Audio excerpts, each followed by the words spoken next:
Gopi Jana Ballava Girivaradhare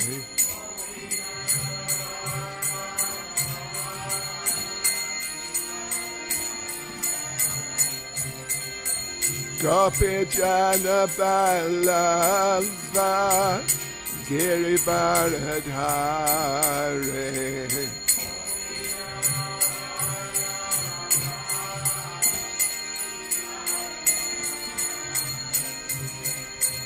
Yashodanandana Vraja Janaranjana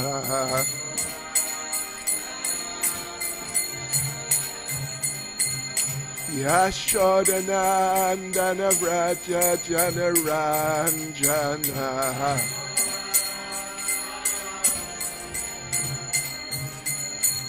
Yamunatira Vanachare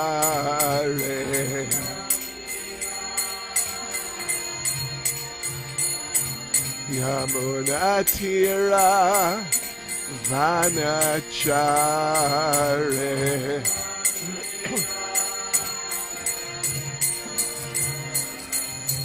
Jaya Radha Madhava Kunja Bihare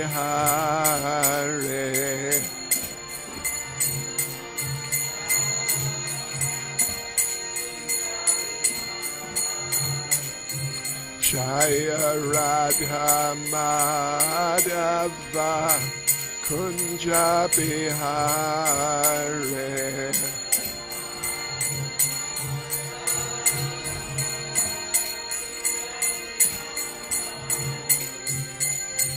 Gopi Jana Ballava Girivaradhare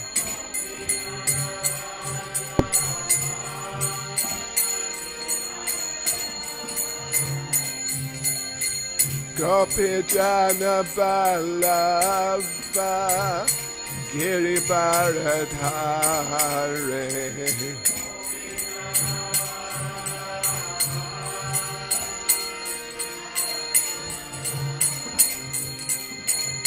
Yashodanandana Vraja Janaranjana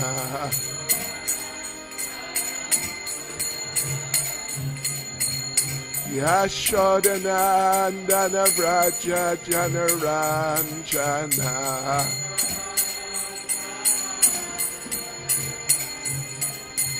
Yamunatira Vanachare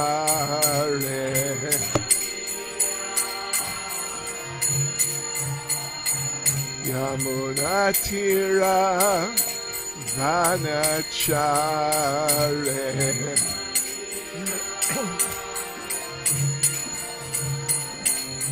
Jaya Radha Madhava Kunja Bihare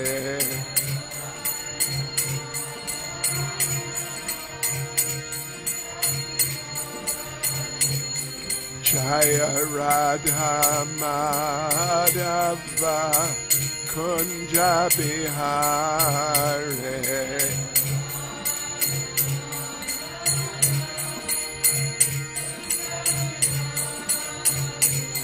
Jai Prabhupada Jai Prabhupada Jai Prabhupada Jai Prabhupada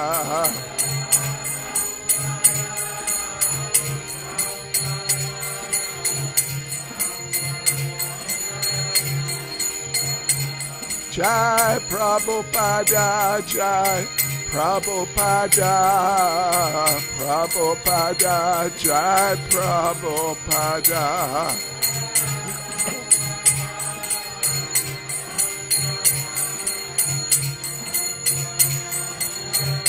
Jai Jai Prabhupada Prabhupada Prabhupada Prabhupada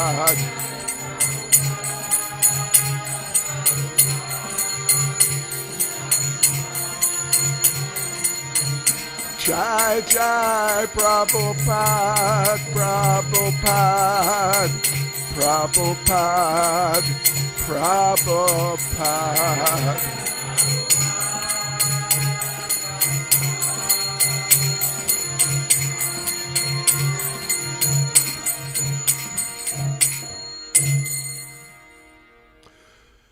Jai Vishnupad Paramahansa Parivrajacharya Tadasasi Srimad His Divine Grace A.C. Bhaktivedanta Swami Srila Prabhupada Ki ISKCON's founder Acharya Srila Prabhupada Ki Grantharaj Srimad Bhagavatam Ki Shri Shri Radha Radhanath Ki Shri Giri Govardhan Ki Sri Caitanya Mahaprabhu Ki Sankirtan Yagya Ki Gopremanande. All glories to the assembled devotees. All glories to the assembled devotees. All glories to the assembled devotees. All glories to Sri Guru and Sri Gauranga. All glories to Srila Prabhupada.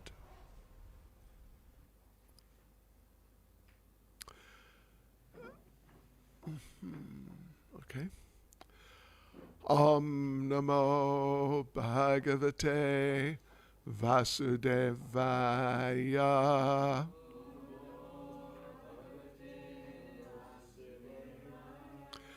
Om Namo Bhagavate Vasudevaya.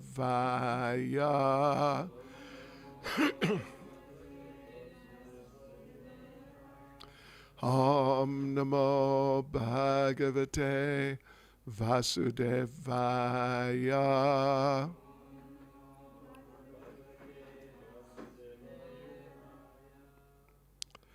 Srimad Bhagavatam, Canto 4, Chapter 2. Daksha curses Lord Shiva.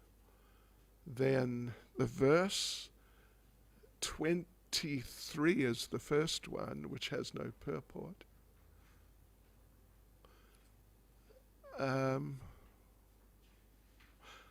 Just one unrelated point. We'll have our evening program as usual, concluding with the reading, which will end sort of 6 o'clock or shortly after. Then we are going to have some kirtan. And you are all invited. You are all required to come. But anyway, as many as possible. Because, we would do it on a Friday. That was the idea we had. But tomorrow night I have to, at 6:30, do a class for our mentors. Okay. Oh, and we may well have a secret treat if Ravindra Swarup Prabhu gets the ingredients together. Yes. Excuse me. So now, devotees, the next verse is 23, which does not have a purport. On your sheets, what is the next verse there? What's the next verse? 26. 23 is not there. Oh, okay. All right, so let me read through the verses 23, 24, 25, and then we'll go on to 26, and we'll read that responsively. Okay, so verse 23. Budya para bidya yanya visritatma gati pashu strikama so stvatitaram daksho basta mukho chirat. Basta. Is it in Hindi also? Means goat? Bakra. Daksha, so translation, Daksha has accepted the body as all in all. This is Nandishvara, who's been already pronounced a couple of curses on Daksha in response to Daksha's curse on Lord Shiva. So yes, Daksha has accepted the body as all in all. Therefore, since he has forgotten the Vishnupad or Vishnugati and is attached to sex life only, within a short time he will have the face of a goat. Wow, that's heavy. That's heavy. It's a curse. It's a real curse. And it works out like that too. Pretty heavy. He's attached to sex life only, nothing else. That's pretty degraded. Pretty unlikely too. But anyway, that's the curse. 24. Vidyabhadhira vidyayam karma mayam asojada samsarant tviha ye chamum anusarva vamaninam. Translation: those who have become as dull as matter by cultivating materialistic education and intelligence are nesciently involved in fruitive activities. Such men have purposely insulted Lord Shiva. May they continue in the cycle of repeated birth and death. Oh, Krishna. Purport by Srila Prabhupada.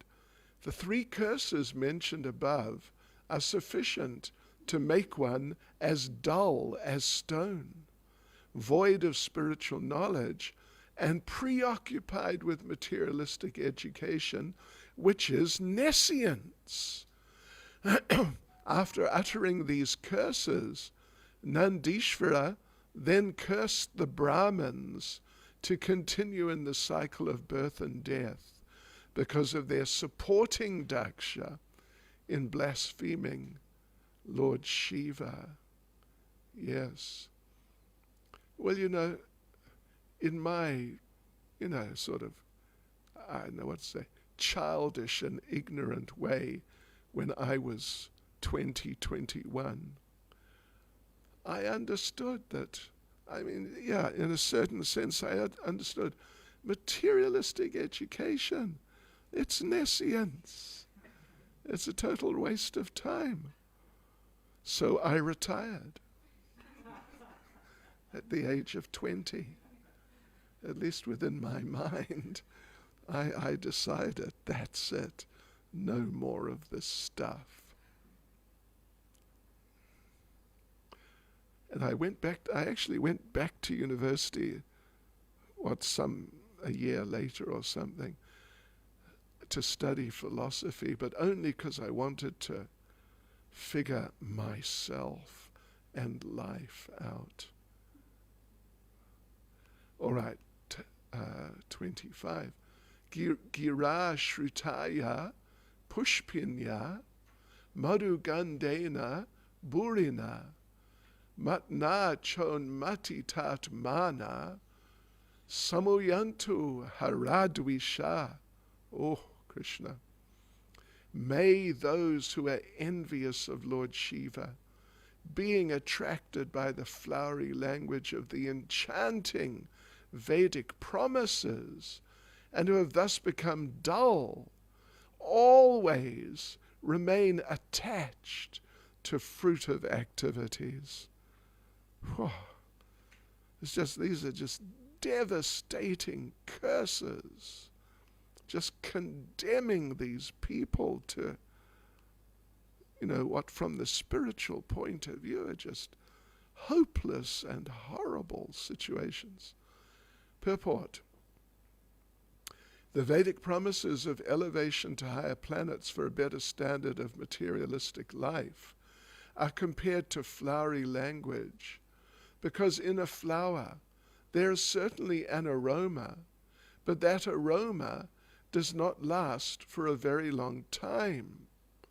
In a flower there is honey, but that honey is not eternal.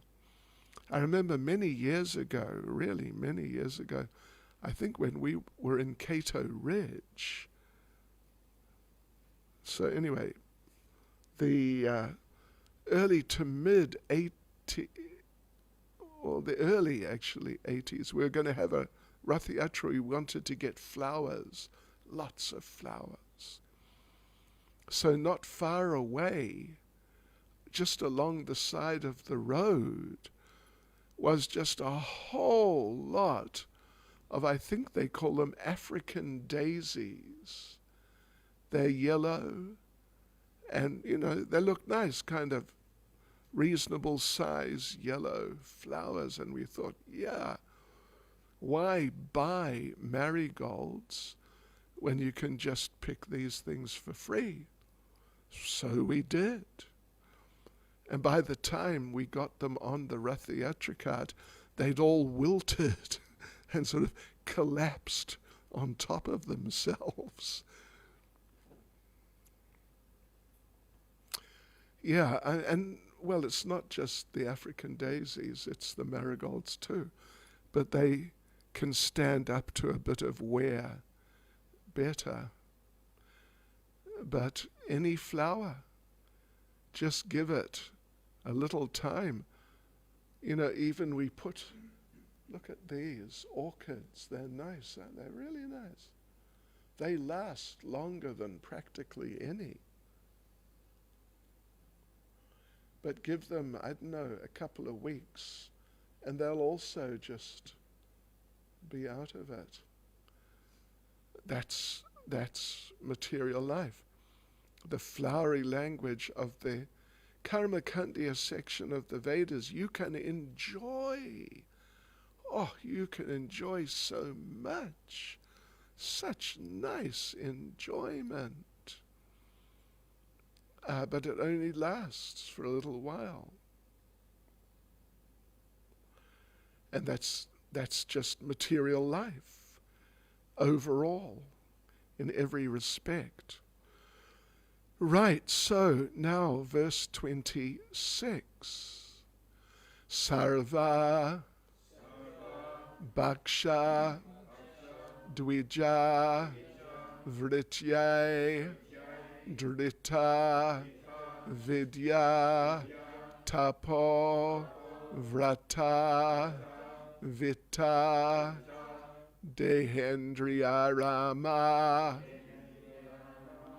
Yachaka Vicharant Iha Sarva Bhaksha Dvija Vrityai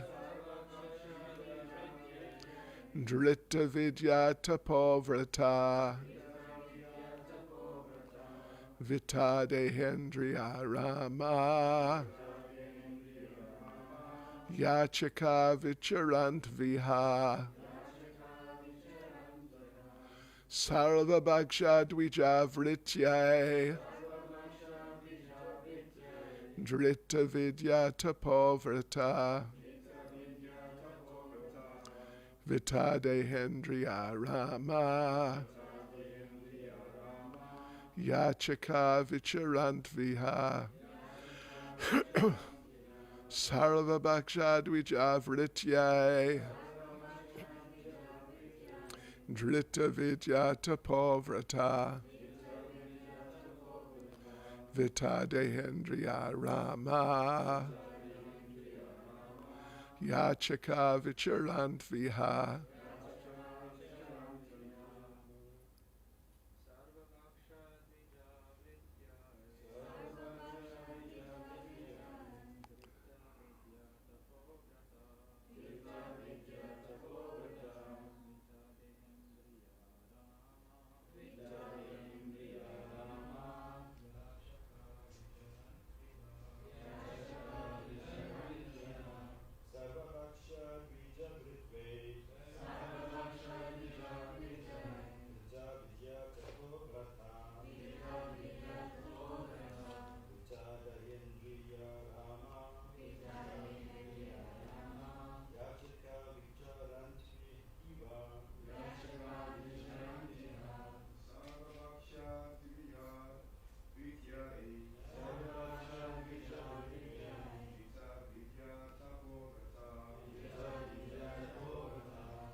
Mataji's, please.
Sarva Bhaksha, eating everything.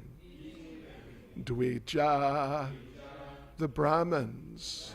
Vritya, for maintaining the body. Drita Vidya, having taken to education.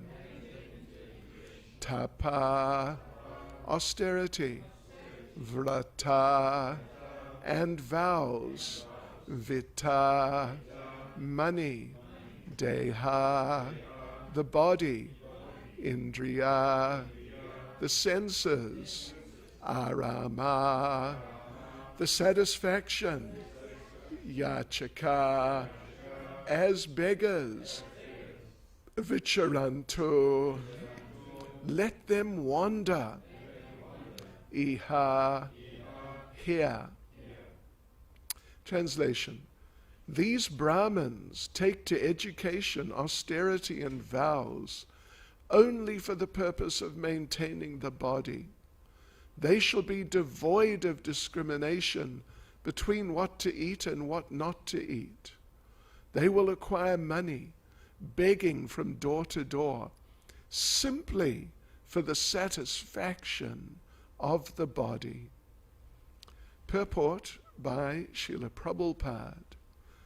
The third curse inflicted by Nandishvara on the Brahmins who supported Daksha is completely functioning in the age of Kali. The so-called Brahmins are no longer interested in understanding the nature of the Supreme Brahman, although a Brahman means one who has attained knowledge about Brahman. In the Vedanta Sutra also it is stated, Atato Brahma Jigyasa. This human form of life is meant for realization of the Supreme Brahman, the absolute truth. Or in other words, human life is meant for one's elevation to the post of a Brahman. Unfortunately, the modern Brahmins, or so-called Brahmins, who come in originally Brahminical families, have left their own occupational duties, but they do not allow others to occupy the posts of Brahmins. The qualifications for Brahmins are described in the scriptures, in Srimad Bhagavatam, Bhagavad Gita, and all other Vedic literatures. Brahman is not a hereditary title or position. If someone from a non-Brahmin family, for example, one born in a family of Sudras, tries to become a Brahmin by being properly qualified under the instruction of a bona fide spiritual master, these so-called Brahmins will object. Such Brahmins, having been cursed by Nandishvara, are actually in a position where they have no discrimination between eatables and non-eatables, and simply live to maintain the perishable material body and its family. Such fallen conditioned souls are not worthy to be called Brahmins, but in Kali Yuga they claim to be Brahmins. And if a person actually tries to attain the Brahminical qualifications, they try to hinder his progress. This is the situation in the present age. Caitanya Mahaprabhu condemned this principle very strongly. During his conversation with Ramananda Roy, he said that regardless of whether a person is born in a Brahmin family or Sudra family, regardless of whether he's a householder or a sannyasi, if he knows the science of Krishna, he must be a spiritual master. Caitanya Mahaprabhu had many so-called Sudra disciples like Haridas Thakur and Ramananda Roy. Even the Goswamis, who were principal students of Lord Caitanya, were also ostracized from Brahmin society. But Caitanya Mahaprabhu, by his grace, made them first-class Vaishnavas. Okay. Sarva Bhaksha Dvijavrityai Drita Vidya Tapovrata Vitta. What? Oh, Vitta Dehendri Arama Yachaka Vicharant Viha. These Brahmins take to education, austerity, and vows only for the purpose of maintaining the body. They shall be devoid of discrimination between what to eat and what not to eat. They will acquire money begging from door to door simply for the satisfaction of the body. Nama Om Vishnu Padaya Krishna Presta Bhutale Shrimati Bhakti Vedanta Swaminiti Namane Namaste Saraswati Deve Gauravani Pracharane Nirvishesha Shunyavadi Paschatya Shatarane Sri Krishna Chaitanya Pramanityananda Sri Advaita Gadadha Shivas Adi Gaura Bhaktavrinda Hare Krishna, Krishna Krishna, Hare Hare, Hare Rama, Rama Rama, Hare Hare. Vanchkalpatarubhyascha kripa sindubhya evacha, Paditanam pavanebhyo Vaishnavebhyo namo namaha.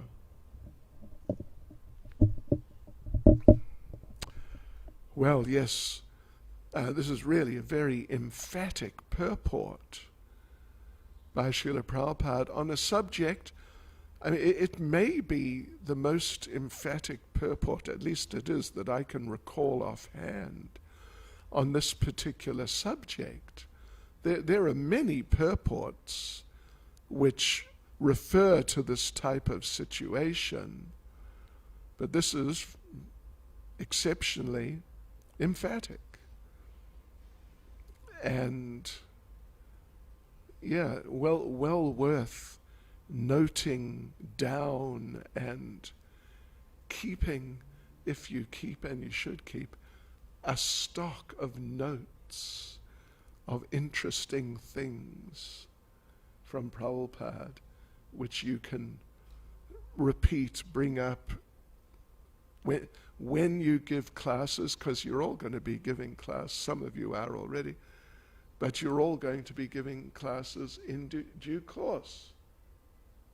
Right.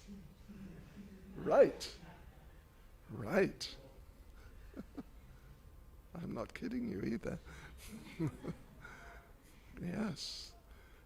And among other things, because it's good for you. But Prabhupada, so emphatic, this curse is completely functioning in the age of Kali. That's, you couldn't really get more emphatic. I've mentioned before my experience with my, old friend, not really, but the one taxi driver in Vrindavan. I'm sure you have heard that, Panditji, the taxi driver. He's one of the, shall we say, less physically clean of the taxi drivers. And they're not known for being physically clean at the best of times. But he wears his Brahman thread. His Brahman thread is sort of the color of this computer. Really, I mean, it's at least halfway between the normal, kind of creamy white to actually this color, literally. And he drove us from Vrindavan through, what's it called, where Madan Mohan is? Karoli. Through Karoli, and then out to and on to Jaipur. Many years ago, my gosh. I would say in the 80s or 90s. So anyway, Panditji, there we are, we're sitting in the car and we're about to go. And I asked him in, broken Hindi, Aap Brahman hai? Are you a Brahman? And he pulled out his thread. That was his answer. Anyway, we made it to Karoli and we had nice darshan of Madan Mohan. Then we left and we're driving through like the back roads to join up with the highway to Jaipur. So we're driving. It's the middle of the day or something. And we came to a fork in the road. It was like you go to the left or you go to the right. And in the middle between the two, in the fork, was the road sign in Hindi only. And we had to go through or to Gangapur. If you're familiar with the road to Jaipur, you've got to pass through Gangapur. It's not just a village, it's more like a town. So this sign, in Hindi, it had like maybe half a dozen arrows pointing 3 this way, 3 that way. And, one of them, I'm able to read the language. It said Gangapur quite clearly, no problem. Panditji stopped the car in the middle of the road, in front of the sign, and he's looking at the sign from in the car. I said, Panditji, dekhiye, waha. Yes, what? Gangapur? Ye rasta. But Panditji, he didn't trust a white man. He got out of the car and asked some fellow who was walking by, who pointed, yes, Gangapur. And then I understood that Panditji was illiterate, couldn't read. And he's Panditji. Anyway, what can you say? It's Kali Yuga, that's what you can say. It's Kali Yuga. And the Brahmins are taxi drivers. Yeah. And so Srila Prabhupada points out different aspects of the situation, how it's just fallen to pieces. We mentioned yesterday, I think yesterday or the day before, Brahma Janatiti Brahmana. It's I think it's a line, one line from a verse, something like that, in Sanskrit, describing Brahmins. What's a Brahmin? How can you identify a Brahmin? Brahma Janatiti, Brahmana. Brahma Janatiti, one who knows Brahman. Janatiti, the iti. The iti means thus. He understands Brahman. Thus, therefore, you can understand he's a Brahman because he understands Brahman. Whereas these, not all, but the vast majority of the current day, those who would like to be and try to be accepted as being Brahmins, they definitely don't understand Brahman, but as Nandishvara says, they understand very well how to try to acquire money on the strength of supposedly being Brahmins. And that's basically what they do. Some of them, like in the sacred places, some of them, it's more or less literally all they do. It's very close to all they do is just move around the sacred place trying to get money from the pilgrims. I mean, I'm sure it's 90% of what they do. And when they approach you, you can just feel the energy and the intensity of how they want money. They really want money. And it's sad. It's extremely sad. The collapse of the Brahmin community is, arguably, if not the very worst part of how everything's deteriorated in Kali Yuga, but at best it's very much one of the main parts. And therefore in Srila Prabhupada's movement, Prabhupada on a number of occasions made the point that he was, of course he's trying to help everyone, and even you could say ultimately every living entity, but particularly Prabhupada was interested in creating a class of Brahmins, of actual Brahmins, Brahma Janatiti, Brahmana, those who are real Brahmins, who really understand the nature of spirit. They understand Krishna, who's Para-Brahman, the Supreme Brahman, and they're ready and happy and actively presenting that to people. This is what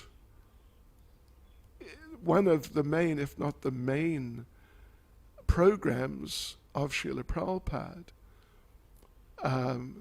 So, according to what Prabhupada says here, the curse of Nandishvara, this is how it actually happened, by the curse of Nandishvara.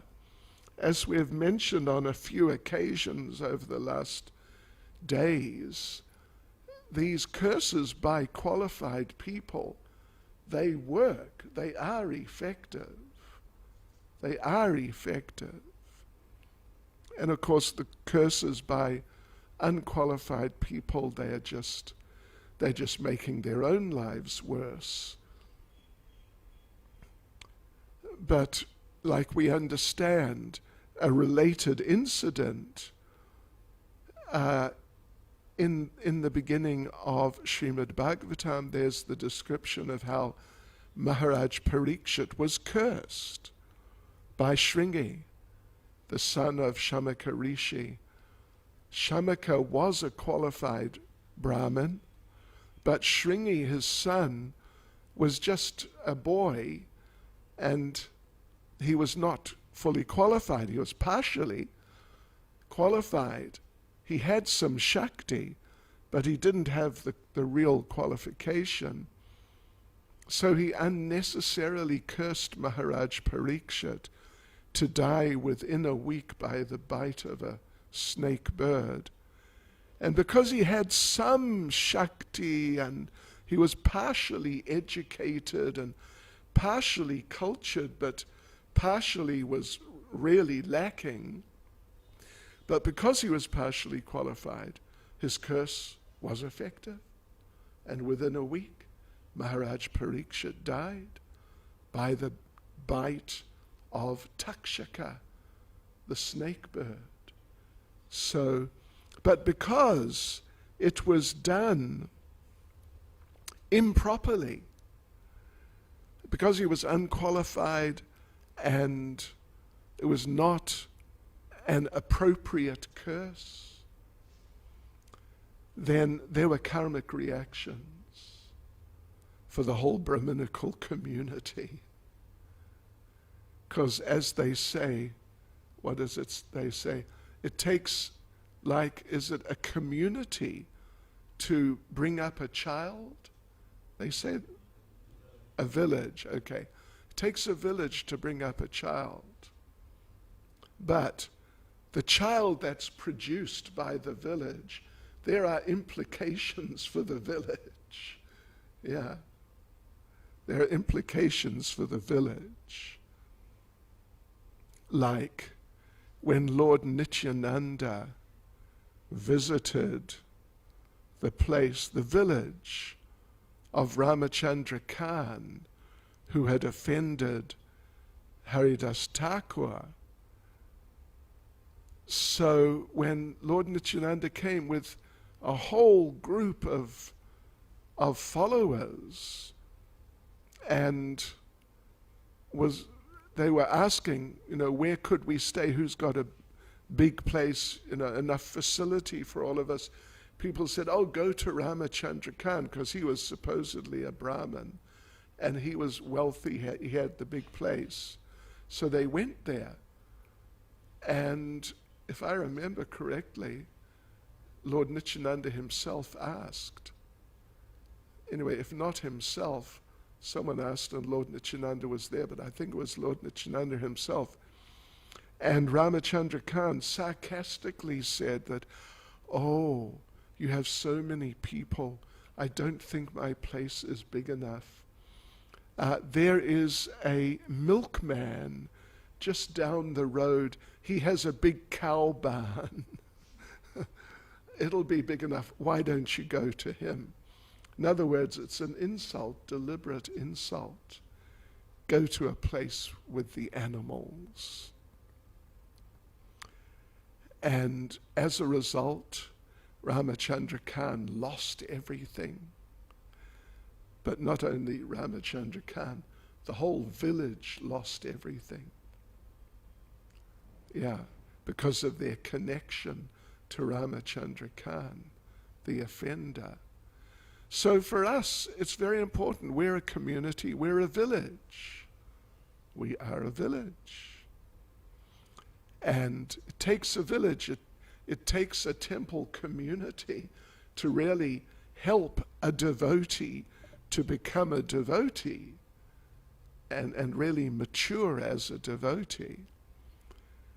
But if there are misdeeds and, nonsense materialism to some degree in the life of some temple resident, there may well be some implications for the community. Yeah. So anyway, yes, the Brahminical community, as Srila Prabhupada says here, Prabhupada refers to famous verse, Kiba Vipra Kibanyasi, Shudra Kene Noi, Ye Krishna Tattva Veta, Se Guru Hoy.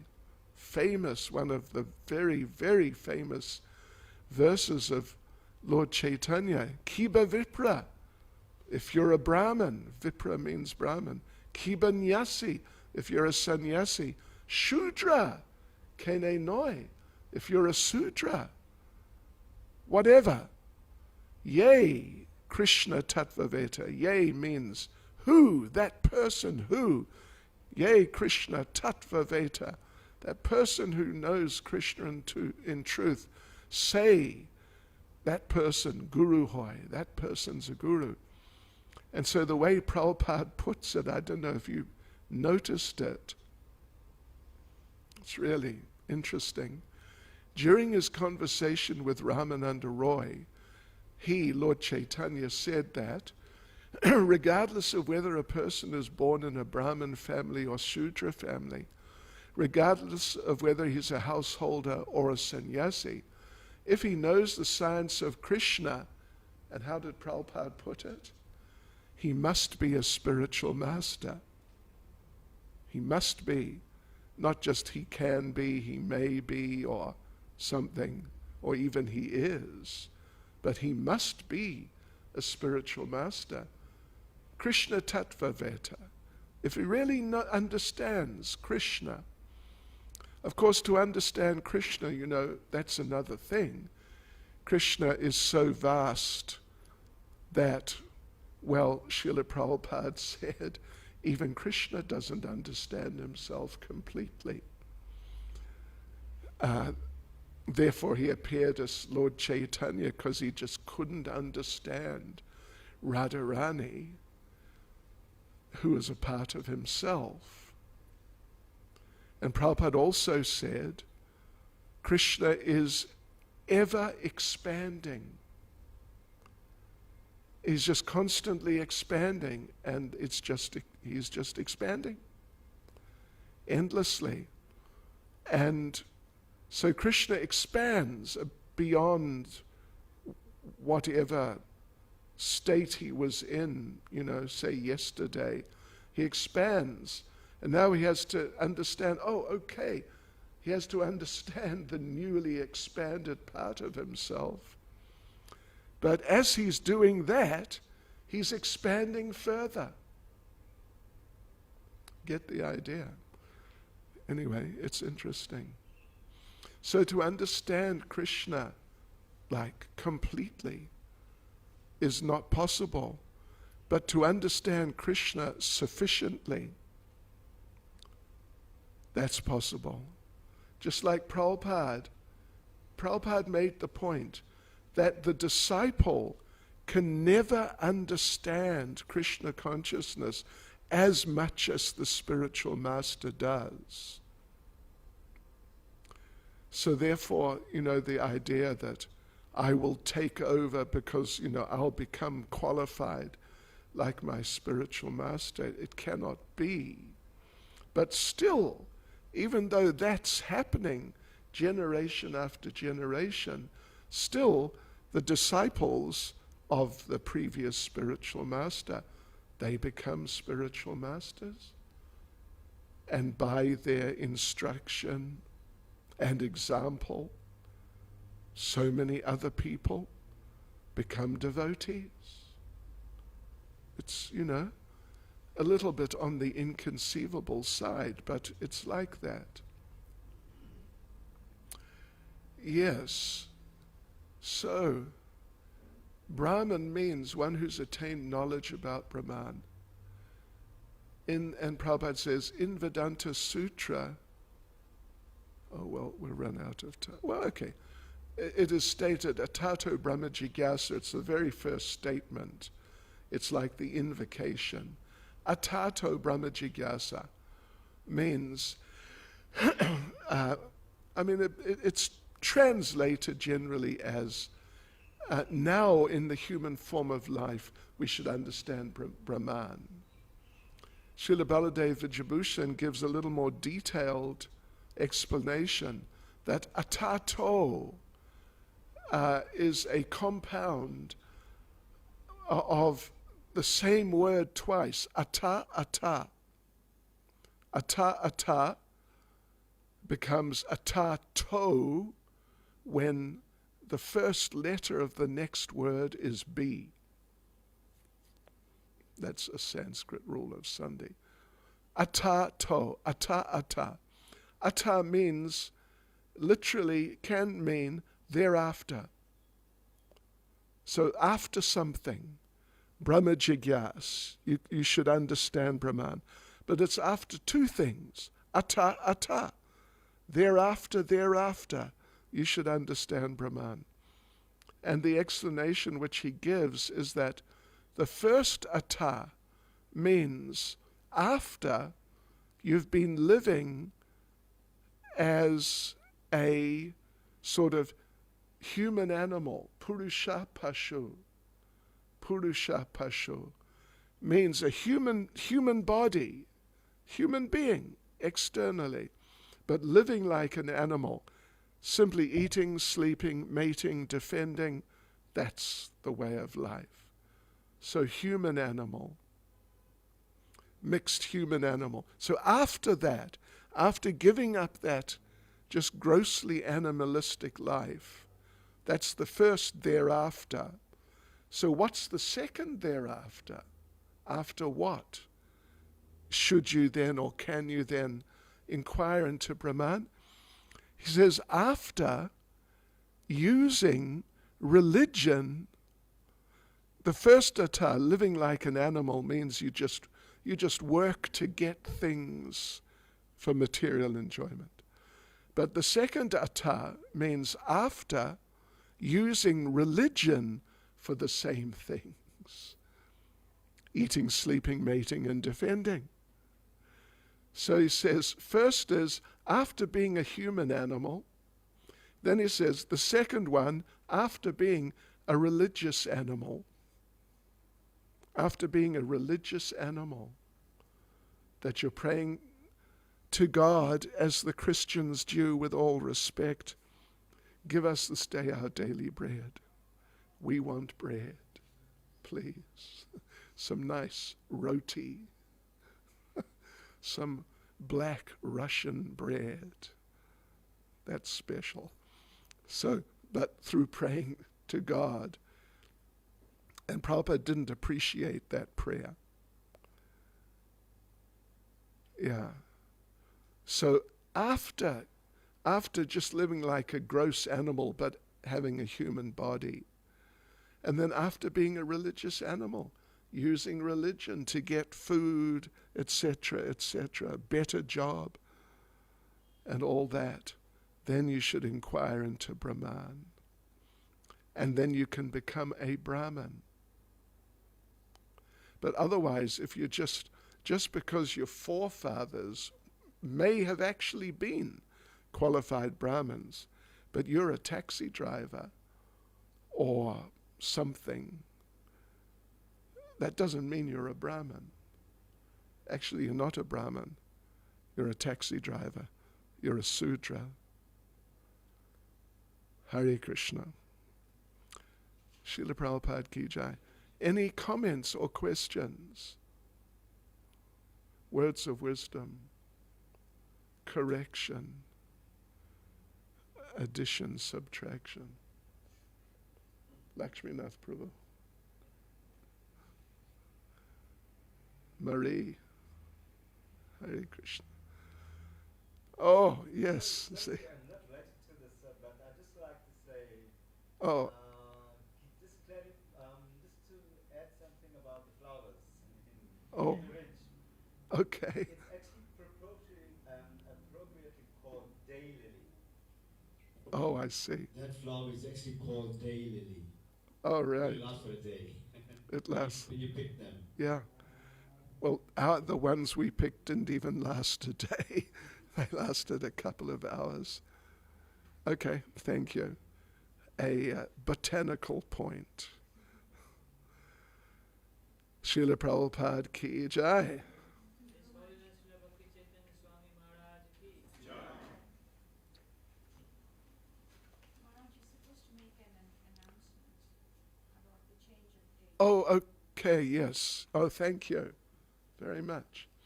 Yeah, don't forget that we're having our Friday night kirtan tonight. Okay, Thursday tonight, 6 o'clock. Okay, you're all invited. And if you come, there will be hopefully a special treat for those who come. Lakshminath Prabhu. Thank you. Ajao. Oh, thank you, Maharaj. I need this mercy. We're starting new service groups, so Lalita Kunda. thank you. Devi Dasi.